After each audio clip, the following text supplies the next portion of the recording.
యోహాను సువార్త 13వ అధ్యాయం 1 నుంచి 13 వచనాలు చదువుదాం. మధ్య మధ్యలో చాలా సంగతులు ముందుంచారు. తాను ఈ లోకము నుండి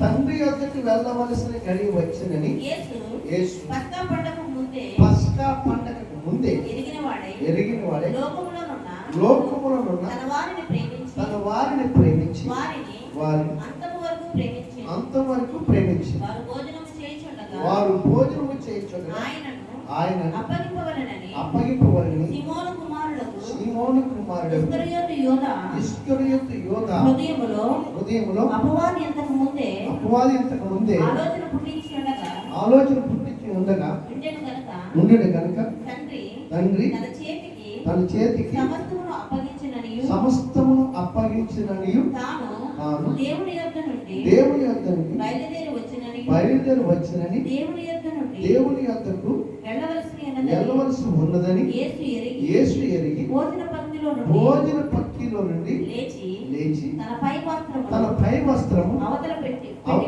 అవతల పెట్టివేసి ఒక తువాలు తీసుకొని నడుమునకు కట్టుకొని అంతటా పళ్ళెములు నీళ్లు పోసి శిష్యుల పాదములు కడుగుటకును తాను పట్టుకొని ఉన్న తువాలుతో తుడుచుకొనుటకును మొదలుపెట్టెను. ఇట్లా చేయుచు ఆయన సీమోను పేతురు వద్దకు వచ్చినప్పుడు అతడు ప్రభువా నీవు నా పాదములు కడుగుదువా అని ఆయనతో అందుకు యేసు నేను చేయుచున్నది ఇప్పుడు నీకు తెలియదు ఇక మీద తెలుసుకుందామని అతనితో చెప్పగా పేతురు నీవెన్నడు నా పాపము కడుగురాదని ఆయనతో అంతటి యేసు నేను నిన్ను కడిగిన ఎడల నాతో నీకు పాలు లేదని సీమోను పేతురు ప్రభువా నా పాదములు మాత్రమే కాక నా చేతులు నా తల కూడా కడుగుమని ఆయనతో చెప్పాను. యేసు అతన్ని చూసి స్నానం చేసిన వాడు పాదములు తప్ప మరేమీ పడుకోనక్కర్లేదు. అతడు కేవలం పవిత్రుడైన మీరును పవిత్రులు కాని మీలో అందరూ పవిత్రులు కానేరు. తాను అప్పగించిన వారిని ఎరుగును గనుక మీలో అందరూ పవిత్రులు కారని ఆయన చెప్పారు. దేవునికి స్తోత్రం. హల్లెలూయా. ప్రియమైన దేవుని యొక్క దైవ జనాంగమా, చదువుకున్నట్టు యోహాను సువార్త 13వ అధ్యాయంలో యేసు ప్రభువారు పస్కా భుజించిన తర్వాత పస్కాలో తన 12 మంది శిష్యులతో కలిసి భోజన పట్టిలో కూర్చునే ముందు ఆయన చేసినట్టు ఒక ఉన్నతమైన పని ఏంటంటే 12 మంది శిష్యులు కూర్చోబెట్టి కొన్ని నీళ్లు తీసుకొని పల్లెములో పోసుకొని అలాగే ఒక టవల్ తీసుకొని ఒక తువాలు తీసుకొని దాని నడానికి కట్టుకొని ప్రతి వారి పాదములు కడుగుతున్నారు. దేవునికి స్తోత్రం. ఇది చాలా ప్రాముఖ్యమైన అవసరం. పాదములు కడగడం అనేది చాలా అవసరం. దేనికంటే ఒకరిని ఎడల ఒకరు ప్రేమ కలిగి ఉండేటకును, ఒకరి ఎడల ఒకరు ఐక్యత కలిగి ఉండేటకును, ఒకరి పట్ల ఒకరు సమాధానం కలిగి ఉండేటకును, ఒకరి యందు ఒకరు నిశ్చయముగా సహాయకులుగా ఆదరణ కలిగి ఉండేటకును ఈ కార్యాన్ని ప్రభువారు అపోస్తలుల 12 మందికి చేశాడు. దేవునికి స్తోత్రం. కనీసం ప్రతి సంవత్సరంలో ఒక్కసారైనా సరే సంఘంలో ఒకరి పాదములు ఒకరు కడగవలసిన అవసరము ఈ పాదశుద్ధి అనేది తప్పనిసరిగా ఉన్నది. దేవునికి స్తోత్రం. ఈ పాదశుద్ధి అనేది పేతురు గారు వద్దన్నప్పుడు ప్రభు చెప్పినప్పుడు పేతురు అంటాడు, అయ్యా నా దేహం అంతా శుద్ధి చేయాలి. దేవునికి స్తోత్రం. ప్రభు ఏమన్నాడు తెలుసా? ఆ మాటకి ఏమన్నారంటే అంతా శుద్ధి చేయక్కర్లేదు అని. ఎందుకన్నాడు? పేతురు గారు యేసు ప్రభుతో ఉన్నాడు. దేవునికి స్తోత్రం. యేసు ప్రభుతో ఉన్నాడు కనుక పేతురుకి చెప్పిన విషయం ఏంటంటే నీవు నన్ను ఎరుగున్నావు, వాక్యం నీకు తెలుసు, ధర్మశాస్త్రం నీకు తెలుసు, నేనేంటో నీకు తెలుసు, నీవు నా మాటలు ప్రకటించడానికి, నా నామమును బట్టి ప్రార్థించడానికి, నన్ను వెంబడించడానికి, నాలో నువ్వు జీవించడానికి అన్ని నువ్వు కనుగొన్నావు. నువ్వు పవిత్రుడివే. హల్లెలూయా. కాబట్టి ఇప్పుడు నీ పాదాలు కడిగితే సరిపోద్ది. నేను ఏమైతే చేస్తున్నానో నీవు కూడా ఇతరుల పట్ల కలిగి ఉండాలి. అలాగే ఇంకొక మాట ఏమన్నాడంటే అందరూ పవిత్రులు కాదు, 12 మంది కూడా. ఆ చివరి మాట చెప్తాడు 11వ వచనం. అందరూ కూడా పవిత్రులు ఎందుకన్నారు? మీరు రాలేదు. 40 దినాలు జరిగిన ప్రతి వాక్యంలో చాలా విభిన్నముగాను చాలా చక్కగా అందరికి అర్థమయ్యే రీతిలో ఆ వాక్యాన్ని ఒకదాంతరంతో ఒకటి చెప్పుకుంటూ వచ్చారు. చివరికి యోధా గురించి చెప్పాను. ఆ యోధా గురించి ఈ చివరిలో చెప్తుండే మాట. అందరూ పవిత్రులు కాదంటే వాక్యాన్ని లక్ష్య పెట్టలేదు, యేసుప్రభుని లక్ష్య పెట్టలేదు. యేసుప్రభుని వెంబడించారు కానీ యేసుప్రభుని వెంబడించి దేనికి వెంబడించాడంటే ఆయన ధనం కోసమే వెంబడించాడు. యోధా డబ్బు సంచి ఆయన చేతిలో ఉంది కాబట్టి వచ్చిన ప్రతి పైసా తీసుకుని ఆ సంచిలో వేసుకోవడం కోసమే వెంబడించాడు. దేవుడు లక్ష్య పెట్టే ఉద్దేశం అనుకుంటే, వాక్యం లక్ష్య పెట్టే ఉద్దేశం అనుకుంటే, వాక్యానుసారంగా జీవించాలని ఉద్దేశం ఉంటే యోధ పవిత్రుడైపోను యేసుప్రభుని అప్పగించుకోవడం ఉండేది. హల్లెలూయా. ఆ 30 దినాలకు అమ్మకుండా ఉండేది. దేవునికి స్తోత్రం. అందుకంటే అందరూ పవిత్రులు కాదు. సంఘంలో ఉన్న వాళ్ళని కానీ సమాజంలో ఉన్న వాళ్ళని కానీ క్రీస్తు నామమును బట్టి రక్షణ పొందిన అందరూ పవిత్రులు అనుకుంటే అది మన అవివేకము, అజ్ఞానం. ఇది నేను అనక్కర్లే, దేవుడే చెప్తున్న మాట. దేవునికి స్తోత్రం. మరి ఎట్లా పవిత్రం అంటారు? నువ్వు దినదినము వాక్యము చేత ఉతికిస్తానం చేయబడాలి, వాక్యం చదవాలి, ప్రార్థనలో ఆత్మపూర్వకంగా ప్రార్థనలో గడపాలి, క్రమము తప్పకుండా శుక్రవారం ఉపవాస ప్రార్థనకి అటెండ్ అవ్వాలి, క్రమము తప్పకుండా ప్రతి పునరుద్ధానము దేవుని సన్నిధిలో ఆయన ఎదుట నువ్వు సాగరపడాలి, ఆయన కృపాసాన్ని ఎదుట రావాలి, ఆయన బలిపేట మీదకి వచ్చి మోకరించి 2 చేతుల పైకెత్తి ప్రభుని స్తుతించాలి. అందరూ పరిశుద్ధము కాదు, అందరూ పవిత్రం కాదు. అయితే ప్రభు మాట విని ఆయన వాక్యముని విని ఆయన వాక్యమును అనుసరించి ఆ వాక్యముని గైకుని వాడు ధన్యుడు, వాడు పవిత్రుడట. ఒకవేళ మనలో అనేక మంది రకరకాలుగా ఉండవచ్చు కానీ వారు అలా ఉంటారు, వీరు ఎలా ఉంటారు, వీళ్ళు యోగ్యులైనా వాళ్ళు యోగ్యులైన మనం ఎవరికి యోగ్యులు ఉంటారు. దేవునికి స్తోత్రం. యోగ్యత కల్పించుకోవాలి. యోగ్యత లేని వాడి కొరకు యోగ్యతలు ఇచ్చేవారుగా మనం ఉండాలి. దేవునికి స్తోత్రం. హల్లెలూయా. గలతీయులకు రాసిన పత్రికలో 6వ అధ్యాయంలో ఆ 1, 2, 3 వచనాల్లో చెప్తాడు. స్పష్టంగా చెప్తాడు. చదువు. సహోదరులారా, ఒకడు ఏ తప్పిదములోనైనను తప్పిపోయిన ఎడల చిక్కుకొని ఎడల ఆత్మ సంబంధులైనటువంటి మీరు ప్రతివాడు తాను శోధింపబడనేమని అతని విషయమై చూసుకునిచు సాత్విక మనసుతో అటు వారిని మంచి దారికి తీసుకురావాలట. దేవునికి స్తోత్రం. ఒక వ్యక్తి దారి తప్పిపోతుంటే ఆ వ్యక్తిని క్రీస్తులో ఏ రీతిగా నడిచాడో నడిచిన వ్యక్తి ఆ దారి తొలగిపోతున్నప్పుడు ఆత్మ సంబంధమైన మనము ప్రార్థించగలిగినట్టు మనము వాక్యం ఎరిగినట్టు మనము ఆత్మపూర్ణంటే మనం ఏం చేయాలంటే ఆ వ్యక్తిని మనతో పాటు సరైన సన్మార్గంలోకి నడిపించే వాళ్ళగా మనం ఉండాలి. అంతేగాని ఆ వ్యక్తిని విడిచిపెట్టేసి ఆ వ్యక్తిని చూసి అపహాసించి ఆ వ్యక్తిని చూసి మనం ఆ వ్యక్తిని ఏలనగా చూడడం అది దేవుని యొక్క క్రీస్తుని అంగీకరించిన వారి గుణలక్షణాలు అయితే మనం భారం అయ్యారు. ఒకరి భారం ఒకరు పోయారు, వాడు తప్పిపోయాడు లేదా వాడు చిక్కుడిపోయిన అపవాది కబస్తం అందుతారు. వాడు విడుదల పొందే వరకు ప్రార్థన చేసే బాధ్యత నీకు నాకు. సంఘంలో ఒక వ్యక్తి తప్పిపోయింది, ఆ వ్యక్తి వచ్చే వరకు సంఘంలో ఆ వ్యక్తి నిలబడే వరకు ప్రార్థన చేసే మనకు బాధ్యత ఉంది. ప్రతి ఆదివారం మొదటి పునరుద్ధానం వచ్చిన వాళ్ళకి ఈ రోజు ఎక్కడ ఎంతమంది రావాలని చూడండి ఒకసారి. మనకి ఎంత భారం ఉంది, ఎంత బాధ్యత ఉంది మనకి. నేను వెళ్తే సరిపోతుందిలే, సమర్థించుకోకూడదు ఎప్పుడు. ఆ సమర్థించుకోవడం అనేది అది చాలా ప్రమాదకరమైన విషయం. 40 దినాలు ఉపవాసాలు జరిగితే ఏ ఒక్కరోజు కూడా ఎన్ని సహకరించాడు. 1 గంట కూర్చోన్నప్పుడు రాలేదా? మనసు రాలేదు, ఒక్కరికి రాలేదు. రాత్రి పక్కన దైవజనులు ప్రార్థన చేస్తున్నారు, ఉపవాసం ఉన్నారు, కడుపు కట్టుకున్నారు, నోరు కట్టుకున్నారు, ఆయన నడుము కట్టుకొని మన కొరకే కదనేసి ఒక్కరు ముందుకు వచ్చి నిలబడలే. మరి ఎట్లా మారు మనసు వచ్చిందని నమ్ముతాం? మనం ఎలా పవిత్రం అవుతాం? నేను చెప్పిన మాట దేవుడు చెప్తున్న మాట. ఈరోజు మనం కనీసం ఈరోజు ఒక కన్నీరు బట్టి కార్చామంటే అది కూడా బండ రాతి గుండెలా ఉండిపోయి. అందుకే హెజ్కేలు గ్రంథం అంటాడు, నీలో రాతి గుండెను తీసివేసి మాంసపు గుండెను 36 హెచ్కేలో చెప్తాడు, నీలో నుండి రాజగుండను తీసివేసి మాంసమును ఇస్తున్నాడు. నీలో ఉన్న ఆ ప్రాచీన స్వభావం తీసేసి నూతన స్వభావాన్ని కలిగిస్తాడు. నీలో ఉన్న ప్రీతం ఆత్మను తీసేసి నూతన ఆత్మ నీలో పుట్టిస్తాడు. దేవునికి స్తోత్రం. ఇంకా ఇంకా ఇంకా ఇంకా యేసుప్రభు కనికర సంపన్నుడు, ఇంకా ఆయన కృపామయుడు, ఇంకా కనికరిస్తాడు, ఎంతగానో సహిస్తాడు. యేసుప్రభు తన శిష్యులు ఏమన్నాడు తెలుసు? ఒక సందర్భంలో ఏమన్నాడు తెలుసు? యేసుప్రభే, మిమ్మల్ని ఎంతగానో నేను సహిస్తాను, మూర్ఖ తలవాళ్ళారా, మిమ్మల్ని ఎంతగానో నేను ఎందుకన్నాడు తెలుసా? యేసుప్రభు అంటున్నారు, యేసుప్రభు దెయ్యాలు కలబడుతున్నాడు, యేసుప్రభు కార్యాలు చేస్తున్నాడు.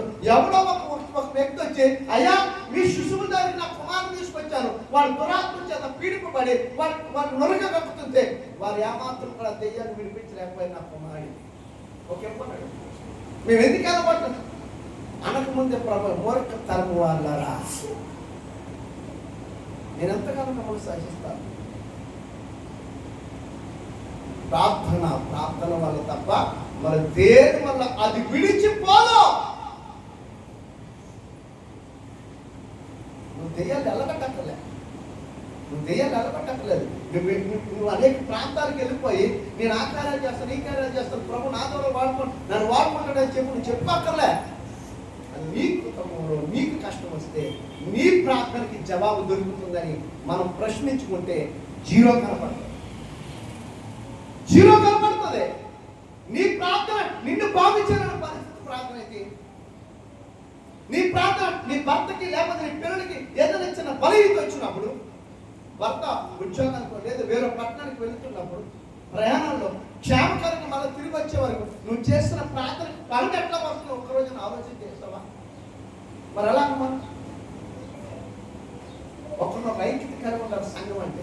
ఆయన అది చెప్పాడు, 12 మంది మీరు ఐక్యతతో ఉండాలి. ఇదిగో నేను చేసిన ఈ కార్యాన్ని మీరు ఇతరులు కూడా చేయాలి. అప్పుడే మీరు నాకు శిష్యులు అవుతారు, అప్పుడే మీరు నాకు పిల్లలు అవుతారు, అప్పుడే నేను అప్పగించిన పనికి తగినట్లుగా మీరు జీవించినట్టు వారు అవుతారు, నేను ఇచ్చిన పనిలో నమ్మకమైన వారు అవుతారు, అప్పుడే నా రాజ్య స్థాపన జరుగుతుంది. పాలుభాగస్తున్న వారు ప్రతి ఒక్కరు ప్రార్థనలో కావచ్చు, ఆత్మలో కావచ్చు, ప్రతి విషయంలో మనం కోరుకోవాలి. మనం కోరుకున్నప్పుడే తప్పనిసరిగా ఆయన ఆత్మలో పాల్పడాల్సిన దేవునికి సంవత్సరం. నేను ప్రభులో కొత్తలో వచ్చినప్పుడు అనేక మంది సేవకుల దగ్గర తిరిగాను, చాలా మంది గొప్ప గొప్ప సేవకుల దగ్గరికి వెళ్ళాను. వాళ్ళ నుంచి కొంత ఆత్మ పొందుకున్న అభిలాష, వాళ్ళ నుంచి కొంత ఆత్మ సంపాదించుకునే భారం, ఆ భారభర్తమైన హృదయంతో అక్కడికి వెళ్ళి వారు అభిషేకించి వారికి అక్కడే ఉండేవారు. ఎలాగైనా వారి హస్తం నా మీదకి రావాలి. నేను చాలా మంది సేవకుల దగ్గర చెన్నై జైపాల్ గారి దగ్గరికి వెళ్ళిపోయి రెండో గొప్ప, ఏసాని గారి దగ్గరికి వెళ్ళిపోయి సెలపురూరు గోరిట్ల, ఎక్కడన్నా ఎవరన్నా దొరలు వస్తానంటే నిజంగా చెప్తున్నాను, దొరలు ఎంత ఆత్మపూర్ణంగా ఉంటారంటే యేసుక్రీస్తు వారి మనసు కలిగి ఉంటారు. యేసుక్రీస్తు లాంటి గుణము కలిగి ఉంటారు. వారు వస్తున్నట్టు వారి దగ్గరికి వెళ్ళిపోయి వారి చేత ప్రార్థన గంట సుమంత్ గారు ఒక దైవజ్యంలో నెడదవోలు మీటింగ్ పెడితే 7 వచ్చారు. ఆ 7 అభిషేకం పొందారు. ఆ రోజు నేను ఆత్మఫలాలు ఆత్మవరాలు పొందుకున్నాను. అది నాకు తెలుసు, అనుభవించున్నాను. దేవునికి స్తోత్రం. ఎక్కడ వేసిన బొమ్మలాగా ఎంత నెత్తి నోరు పట్టుకొని ఎంత వాక్యం చెప్పినా నాకు పట్టణానికి ఇక్కడ విని అక్కడ ఆ గమని దాటుగా విడిచిపెట్టేది ఎట్లా? నేను చెప్పిన ఏదన్నా లోటు పట్టున్నప్పుడు అవి రాసుకోండి. నేను 100 సార్లు చెప్పా, లక్ష్మి గారి ఇంటి దగ్గర పెట్టి కానీ చెప్తాను, రాసుకొని ఇంటికి వెళ్ళి చూడండి.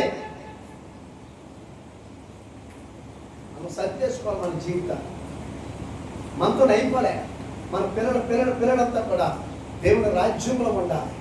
నువ్వు ఉన్నావంటే దేవుని లక్ష్య పెట్టడు. మరి నీ పిల్లలని అడిగితే నువ్వు లెక్క చెప్పడం నీ దగ్గర ఏమీ సమాధానం ఏమి కాదు. నువ్వు రక్షించుకోలేకపోయావు, నీవు నీ కుటుంబాన్ని రక్షించలేకపోయావు, నీవు నీ పిల్లల పవిత్రమైన పరిశుద్ధమైన జీవితాలు వారికి ఇవ్వలేకపోయావు. నన్ను నమ్మి కూడా నన్ను సిగ్గుపరచడానికి, అపవాది నా ఎదుట నిలబడటానికి సిగ్గుపరిచినట్లుగా వాళ్ళు పవిత్ర కాలేకపోయారు. ఏలి కుమారులు పవిత్ర కాలేకపోయారు, కోరాం కుమారులు పవిత్ర కాలేకపోయారు. కారణం ఏంటంటే వారి ఇష్ట రాజ్యానికి వెళ్ళిపోయారు. మా నాన్నగారు సేవకులు అనుకున్నాడు, ఏలి చూశారు పిల్లడు. కోరాం పిల్లలంతా అలాగైపోయారు, కోరాం జీవితం అలాగైపోయారు. దేవునికి స్తోత్రం. ఇక్కడ సేవకులని లేదా విశ్వాసం తేడా ఏముండదు దేవుడి దగ్గర. అందరికి ఒకటే, అందరికి ఒకటే తీర్పు అనేది, అందరికి ఒకటే. సేవకుడికి రెండింతలో, విశ్వాసం ఒకంతేమో కానీ. శ్రీమంది ఏంటంటారు, పాలు పంపులు అనేవి చాలా ప్రాముఖ్యమైనవి. తప్పనిసరిగా పాద శుద్ధి జరగాలి. యేసుక్రీస్తు ప్రభువు శిలువ మ్రానికి వెళ్ళే ముందు, తీర్పులోకి వచ్చే ముందు అయినా ఆ ముందు రోజు పస్కా ఆ భోజనం పక్కిలో కూర్చొని అందరి కాళ్ళు కడిగి అందరికీ ఆయన నడుము కట్టిన తువ్వాలు తీసి వాళ్ళ పాదాలు పూసేవాడు. దేవునికి స్తోత్రం. హల్లెలూయా. మనం ఒప్పుకొని ఒకరినొకరు ప్రేమ కలిగి, ఒకవేళ ప్రియ సహోదరి నేను ఏమన్నా తప్పే ఉంది ఎట్లా చేశానేమో, నాకు తెలియకుండా నేను ఎప్పుడన్నా నేను మాట పొందబడి ఇస్తానేమో, ఒకవేళ ఏదో సందర్భంలో ఎవరి దగ్గర మాట నీ పట్ల సొనిగానేమో అని క్షమించని ఒకరినొకరు అద్దుకొని ఆ పాద ఆ శుద్ధులు మనం పాల్గొస్తున్నాము. దేవునికి స్తోత్రం. యేసు ప్రభువు అదే ఒప్పించాడు 12 మందిని. కానీ అందులో స్ఫురయోత అనే యోధాకు అప్పుడు కూడా మారు మనసు రాలేదు. అందుకే అందరూ పవిత్రులు కాలేరు అన్నాడు. అప్పుడు యోధాకి మారు మనసు రాలేదు. తన మనసులో ఉన్నది ఏంటో తెలుసా, ఎలాగైనా ఈయన అప్పగించాలి. ఇక అర్థమవుతుందా? ఎలాగైనా అతను అప్పగించాడు. ఆయన పని ఎంతైనా వస్తాయి, డబ్బులు ఆయనకి ప్రాముఖ్యం, ధనం ఆయనకి ప్రాముఖ్యం. ఒక తల్లి దగ్గరికి వెళ్తారు. ఒక తల్లి ఏమో యేసు ప్రభు భోజనాన్ని పిలుస్తుంది. ఆమె మధ్యలో మరియ పిలుస్తుంది, మరియమ్మ కూడా పిలుస్తుంది. అక్కడికి వెళ్ళినప్పుడు ఆమె 300 దినార్లు పెట్టి అత్తరు తీసుకొచ్చి యేసు ప్రభుని ఆయన శిరసు వరకు సిరిపాదం వరకు అత్తరు పూయాలని చూస్తుంది. ఆమె ఆయన పూస్తుండగా ఆయన అంటాడు, పక్కన ఈశ్వరి యొక్క యోధ పక్కన ఏమంటాడు తెలుసా, అత్తరు 300 దినాలకు అమ్మవచ్చు, అమ్మి ఇది పేదలకు పంచవచ్చు కదా, వారు ఎప్పుడు మనతో ఉంటారు. కానీ నేను మీతో అప్పుడు కూడా ఈ జ్ఞానం రాలేదు. అప్పుడు కూడా ఈ ఆలోచన ఏంటి, పేదలకు పంచాలని కదా ఆయన ఉద్దేశం. ఈయన సత్యలోకి ఈయన 300 దినాలకు వస్తాయి కదా, అవి అమ్మేస్తే ఎందుకు దాన్ని అలా వ్యర్థంగా నేలపోయాడు. యేసుక్రీస్తు ప్రభువు తల మీద నుంచి పోసి శిరసు మొదలుకొని సిరిపాత వరకు ఆమె భూస్థాపనకు అప్పగించి, అందుకే ఆమె పేరట ఆ ప్రాంతము ఈ సువార్తలు ఉన్నంతకాలం కూడా అనేక ప్రాంతాల్లో వ్యాప్తి చెందుతుంది. ఆ సువాసన ఎంత దూరం వెళ్ళిందో అంతవరకు కూడా నీ పేరు సువార్త వరకు ప్రకటింపబడతారు. దేవునికి స్తోత్రం. ఈరోజు మనం చెప్పుకుంటామంటే ఆలోచన చేయాలి. ప్రతి మాట విలువైనదే. దేవుడి మాట ప్రతిదీ విలువైనది. ఒక్కసారి మీరు గమనించండి, లోకం నిన్ను ద్వేషించలేదా? లోకం నిన్ను దరిద్రుడు అనలేదా? మనం లోకంలో ఉన్నప్పుడు రకరకాలైన మాటలు అనేకుల చెంద మనం పడలేదా? దరిద్రమైన జీవితం, దరిద్రుడివి అన్నప్పుడు ధనవంతుడైనట్టు దేవుడు నేనున్నానని చెప్పి నీ వెన్ను తట్టి నీ చెయ్యి పట్టి నువ్వు నా కుమారుని ఆయన బతుస్కంధం మీద ఎక్కించుకోలేదా? ఎప్పుడైనా ఇలాంటి స్థితి నువ్వు చూసావా? నా చిన్నతనంలో చాలా భయంకరమైన పరిస్థితులు నేను చూసా. కనీసం ఆ బజార్లోకి వెళుతున్నప్పుడు అక్కడ మాకు ఒక గుడి ఉండేది, కనీసం అక్కడ రాణించేవాడు కాదు ఆయన పంతులు గారు. అరే మొదలిష్టపు వాడా మైనట్టుకుంటుంది పోరాడేవాడు. మీకు అర్థమవుతుంది. నేను మరీ చిన్నపిల్లలు కాదు, నాకు తెలియదు కాదు. ఒక 8th క్లాస్ ఎంతో చదువుతున్నాను, 9th క్లాస్. ఆ వయసులో కూడా వాళ్ళకి ఎంతో ఈరోజు నా దరిద్రం తీసేశాడు. ఒక పుట్టిన గుడ్డివాడు ఆ ఎరుకో ప్రాంతంలో నజరేయుడైన యేసు యెరూషలేము వెళ్తుండని తెలుసుకొని ఆ ఎప్పుడు ఆ పట్టేసుకొని అడుక్కునంటే భక్తుడమైన కుమారుడు అని అనుకున్నాడు. ఆయన నా దగ్గరికి వస్తే ఈ దరిద్రం నా దగ్గర నుంచి పోతాను, నాకున్నట్టు దరిద్రాన్ని తీసేసి నన్ను ధనవంతులుగా చేయటకు నా దరిద్రం ఆయన మోసి సిలువ మ్రాను మీద దరిద్రుడిగా మారాడు. ఆయన ఏమన్నారు తెలుసా?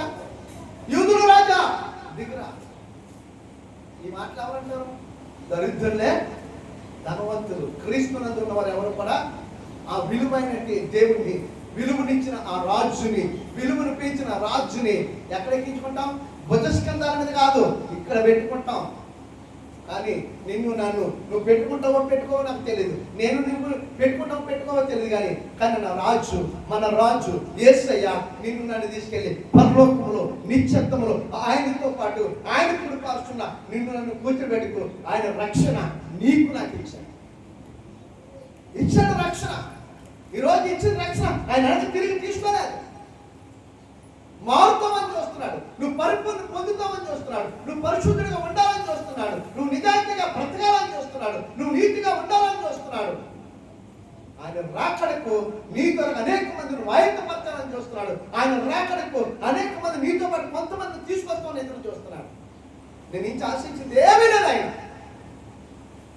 కేవలము కొంతమందినైనా నువ్వు పొందుకున్న రక్షణకి, నువ్వు నిలబడిన సాక్ష్యానికి, నువ్వు స్వస్థపరచబడినట్టు ఆ సాక్ష్యానికి కొంతమందినైనా నీతో పాటు అందరితో పోగు చేయబడే గుంపులో అనేకులతో కలిసి ఆయత్తపరచడానికి కొంతమందైనా నువ్వు తీసుకొస్తావని ఆయన చాచిన చేతులతో ఎదురు చూస్తున్నాడు. ఒక్కరిని తీసుకురాలేదు. ఎందుకంటే మన జీవితాల్లో ప్రార్థన ఉండదు. ఎదటి కుటుంబం కొరకు ప్రార్థన చేయం, పక్క వారి కొరకు ప్రార్థన చేయం, భర్త కొరకు ప్రార్థన చేయం, భార్య కొరకు ప్రార్థన చేయం, పిల్లల కొరకు ప్రార్థన చేయం. ఒకవేళ భార్య భర్తలు ప్రార్థన చేస్తే పిల్లలు పట్టించుకోం. పిల్లల చేతుల్లో బైబిల్ ఉండదు. ఎంత చక్కగా బైబిల్ పట్టుకుని చిన్న పిల్లలు చక్కగా వెళ్ళిపోతున్నారు. మన కాలంలో తెలీదా, మనం చూడట్లేదు. మన చేతిలో బైబిల్ ఎందుకంటే మన చేతిలో బైబిల్ ఎందుకు? సేవకుల మాట శాస్త్రం ఎవరి కోసం? నీకోసం శాస్త్రం. అది నీకెంత మేలుకరం ఉందో తెలుసా? అది నీ తలకు మాలిగ్గా ఉంటుంది, నీ కంఠానికి భూషణంగా ఉంటుంది, అది నీకు రాజకీయ మకుటముగా ఉంటుందట, రాజకిరీటంగా ఉంటుందట, ఆనంద కిరీటంగా ఉంటుందట, మహిమ ప్రభావం కిరీటంగా ఉంటుందట, జ్ఞాన కిరీటంగా ఉంటుందట.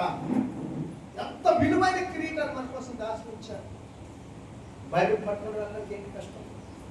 పరిశుద్ధ గ్రంథం చేతితో పట్టుకుని వెళ్ళాలి. నువ్వు దేవుడి మందిరానికి పరిశుద్ధ గ్రంథం తేడానికి ఎంత ఇబ్బంది పడిపోతున్నావే. రేపు ప్రభు రాకలు వచ్చినప్పుడు, లేకపోతే ఇప్పుడు జరుగుతున్న పరిణామాలు పరిస్థితులు బట్టి నేను క్రీస్తు బిడ్డలని చెప్పగలిగిన దమ్ము, సామర్థ్యత, నిలబడగలిగిన శక్తి మనకుందా? బైబిల్ తేడానికి ఎవరో చూస్తారు, ఏదో అంటారు, నా పిల్లల చేతిలో బైబిల్ ఏంటి ఉందా? చిన్న వాళ్ళు ఎక్కడెక్కడి నుంచో బైబిల్ పట్టుకొని నడవలేక ముందుకొని బైబిల్ మోసుకుంటూ వచ్చేస్తారు దేవుని సేవలు. మీరు ఎప్పుడైనా చూసారా? జంగారెడ్డిలో ఒక ఇద్దరు తిరుగుతూ ఉంటారు. నేను ఈ ప్రాంతానికి వచ్చినప్పుడు ముందు ఇద్దరు తిరిగేవారు, ఇప్పుడు ఇంకొక ఇద్దరు తిరుగుతారు. తెల్ల బట్టలు వేసుకుంటారు. చాలా వృద్ధులు, ఇద్దరు భార్య భర్తలు. కాలుకు చెప్పులు ఉండవు, ఏముండవు. ఆమె ముందు ఆమె ముందు వెళ్తుంటుంది, ఆయన కూడా వెనకాల వెళ్తారు. ఒక్కోసారి ఇద్దరు కలిసి వెళ్తుంటారు. మండు టెంట్లో నడిచి వెళ్ళిపోతుంది.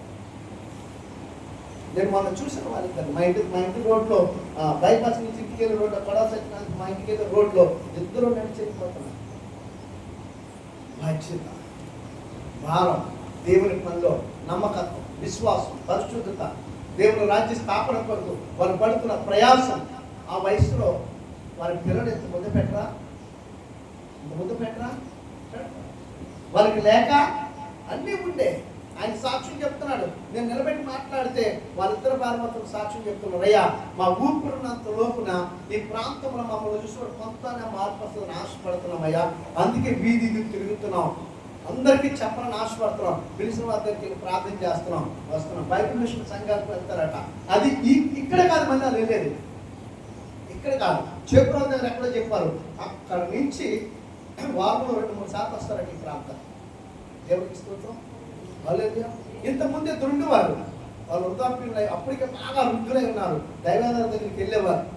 ఇప్పుడు వాళ్ళు లేరు, వయసు అయిపోయింది. మరి ఏమయ్యారో తెలియదు. దేవుడి దగ్గరికి వెళ్ళారా, లేకపోతే బలం లేక ఇంటి దగ్గర ఉండిపోతున్నారో ఏదో తెలియదు. వారు కూడా వాళ్ళ కాలుకి చెప్పులుండవు ఈ రోజు వరకు. ఖచ్చితంగా మనం వెంటనే బలహీన పడిపోతాం, మనం వెంటనే నీరసం అయిపోతాం. దేవుడి పని అంటే అనేక వంకలు వచ్చేస్తాయి, అనేకమైన ఆలోచనలు వచ్చేత పని చేయలేక చేయటానికి ఇష్టపడు ఆ ఫలమును అనుభవిస్తాం. ఈ రోజు అనుకుంటున్నావా, ఈ రోజు నువ్వు పొందకపోవచ్చు, ఈ రోజు ఆ ఫలం నీ దగ్గర రాలేదనేసి కొంచెం నీకు సిద్ధం ఉండొచ్చు, కానీ తగిన సమయం ఖచ్చితంగా ఆ ఫలము అనుభవిస్తాం. చాలా మంది నాకు కూడా ఒక ప్రశ్న వచ్చింది, ప్రభా నాకు వయసు అయిపోతుంది కదా, నాకు ఇన్ని పరిస్థితులు ఏంటి, నీ పని చేస్తున్నాను కదా, అనేక ప్రాంతాలకు వెళ్తున్నాను కదా, బండి మీద తిరుగుతున్నాను కదా, ఏంటి ప్రభా అసలు చేయలేకపోతే బలహీనం అయిపోయినా సరే నువ్వు వెళ్ళమంటున్నావు, వెళ్తున్నాను కదా. ఎప్పుడు ప్రభా అందరిలా నన్ను కూడా లేకపోతే నా సమయం వచ్చినప్పుడు నా మహిమలో చూస్తాను. ఆ రోజు నుంచి ఈ రోజు వరకు తిరిగా మాట్లాడినాడు దేవుని స్తోత్రం. హల్లెలూయా, హల్లెలూయా, హల్లెలూయా. నేను అడుగుతుంటానండి, నా కారు ఉంది, పెట్రోల్ లేదు కారుకి, కారు ఎందుకు ఇచ్చా వెళ్ళడానికంటే అది 8 సంవత్సరాలు బట్టి నేను పంపించినప్పుడు వెళ్ళడానికి ఇచ్చాను. నాకు సమాధానాలు ఉండవు, నేనేమి రాసుకొని రాను. నువ్వు రోజు తినడానికి కాదు, నువ్వు సుఖభాగ్యాలకి ఉండడానికి కాదు అది ఇచ్చిందే. వచ్చే వరకు నువ్వు ఎదురుచు. నాకు అనిపిస్తుంది, నేను చాలాసార్లు నాకు ఇంచుమించు 7 యాక్సిడెంట్లు జరిగాయి, భయంకరమైన యాక్సిడెంట్ లేదు. మరణ పంచుల్లోకి వెళ్ళిపోయినప్పుడు ఆ పడకల మీద ఉన్నప్పుడు ప్రార్థన చేసుకునే దిక్కు లేదు, నాకు నోరు తెరిచి ప్రార్థన చేద్దాం అన్న దిక్కు లేదు.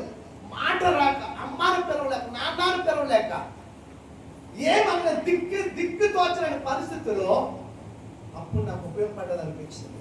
తిరిగి నా ప్రాణం నాలోకి రావటానికే దేవుడు ఇప్పుడు కష్టపడ్డ ప్రార్థన, ఇప్పుడు చదువుతున్న ఆ వాక్యం, ఇప్పుడు కలిగిన ఆత్మ ప్రత్యక్షత ఆ రోజు నన్ను పురుగొల్పి ఇంకా నా పనుంది లేకరా బాబు, నువ్వు అప్పుడే నీకు ఇంకా అయిపోలేదు, నువ్వు సిద్ధం చేద్దాం, నువ్వు బలహీనుడివే. రోమ 8:26 చెప్తా, నువ్వు బలహీనుడివే, నువ్వు బలహీనుడివే, అయినా నా ఆత్మ నీ పక్షముగా విజ్ఞాపన చేస్తుంది. లే లే. ఈ ఎంపిలు విరిగిపోయి నాకు తెలిసిన ఒక సహోదరుడు ఇప్పుడు వేరే ప్రాంతంలో ఉన్నాడు. ఆయన చేతుల్లో విసన్నపేటలో నేను చచ్చిపోయి అనుకున్నాను, ఆటోలో అయిపోయినప్పుడు భయపడిపోయాను, నా ఊళ్ళో చచ్చిపోయాను బాబా అనుకున్నాను. ఆ సమయంలో నేను దేవుని యొక్క ఆత్మ నన్ను ఎంతగా ప్రభావితం చేసిందంటే, డాక్టర్ గారి దగ్గరికి వెళ్తే ఇంజక్షన్ చేసి నేను స్కానింగ్ చేయించండి అంటే, ఆ స్కానింగ్కి వెళ్తే ఎలా చేస్తారో తెలుసండి, వాడికి నచ్చినట్లుగా పడుకోబెడతాడు, వాడికి నచ్చినట్లుగా పొదేసి నేల వేసి పొదేసి కాకపోతే రాదండి అంటాడు, అంతే భరించలేము. వడ్లమూడి హాస్పిటల్కి వచ్చాను, ఏదో క్లాస్ తీసుకొచ్చారు, నా కారుని డిజైన్ కారు, ఆ కారు మీద వచ్చుకున్నప్పుడు భయంకరంగా ఎంత స్లోగా తీసుకొచ్చాడో, ఆయన నొప్పి తగ్గలే, బాధ. 6 లక్షలు అడిగారు, ఎక్కడ దొరక తిరుమలలో ఆ పక్కన ఉంది హాస్పిటల్, ఎన్ఆర్ఐ హాస్పిటల్, 6 లక్షలు అవుతుంది అన్నారు. వడ్లమూడి డాక్టర్ గారు అవసరం మీరు ఇక్కడ జాయిన్ చేయండి అన్నాడు ప్రవీణ్ గారు, సిద్ధుతో చెప్పి జాయిన్ అయిన తర్వాత ఒక్కరోజే ఉన్నాము.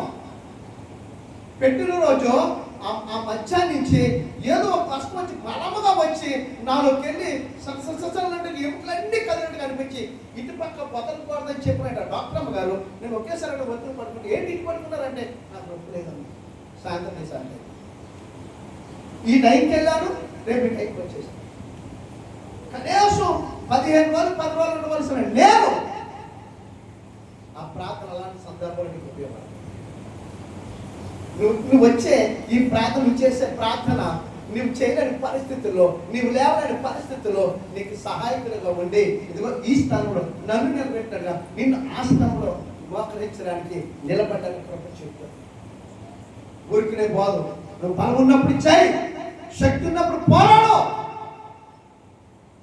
దేవుడి కోసం బ్రతుకు, దేవుడు నీ కోసం నేను బ్రతికించాలని ఆయన స్త్రీలో ప్రాణం పెట్టాడు.